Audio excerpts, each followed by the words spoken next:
Yung iba, ang avocado pinapalaman sa tinapay. Yung sa akin masarap. Nagawa ko dito, nilalagyan ko ng gatas na malapot. Ito ang masarap diyan. Ito, sarap nito ah. Kanina nakain ako sa trabaho. Nakain ko yung adobo. Oh, sarap ang kain ko. Sabi, adobo with rice, siyempre. Sabi sa akin ng isa, bah, hindi masama sa katawan niyang kang rice ka. Sabi ko, bakit naman? Hindi ako nakain ng rice, sabi niya. Sabi ko naman bah, yung vegetarian na-hospital.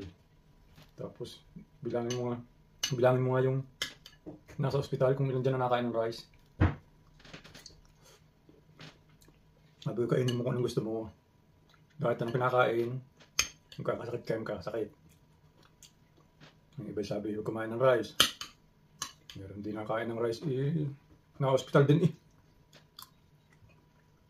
Ay, sabi niya, ayaw nga.